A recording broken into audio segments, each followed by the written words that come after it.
সফলতা শব্দটা এক এক জনের কাছে এক এক রকম। সফলতা বলতে কেউ বোঝে নাম ডাক যশ, আর আবার কেউ ভাবে ধন সম্পদ, বাড়ি গাড়ি, ফ্ল্যাট, অর্থ, অঢেল সম্পত্তি। তবে অর্থের যে একটা প্রয়োজন আছে সফলতার মধ্যে, সেটা কিন্তু মেনে নিতেই হবে সকলকে। আমি যদি ধরি, তাহলে সার্বিকভাবে যদি সফলতাকে ব্যাখ্যা করতে যাই, তাহলে সফলতার ব্যাখ্যাটা ঠিক অন্যরকম। কেমন? এই পৃথিবীতে কেউ চায় না মাটিতে হামাগুড়ি দিয়ে চলতে, কেউ না। কেউ চায় না সাদামাটা একটা জীবনযাপন করতে। প্রত্যেকে চায় তাদের একটা সুন্দর বাড়ি থাকবে,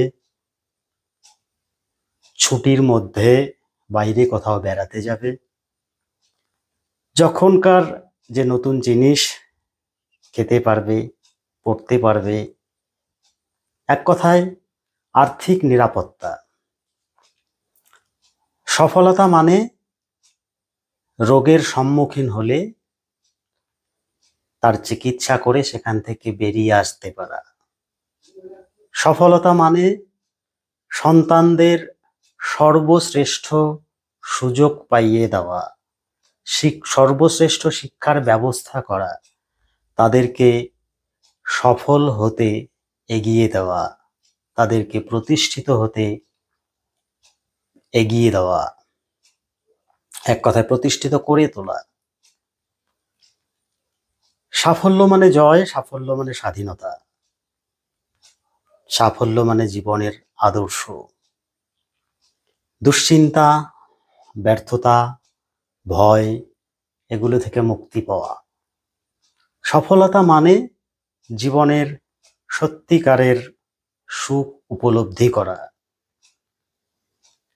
তাই সফলতা পেতে হলে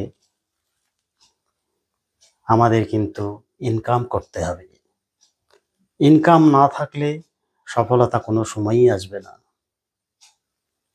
তাই বাড়িতে বসে না থেকে ইনকামের পিছনে ছুটুন, আপনি জীবনে অনেক কিছু পেয়ে যাবেন।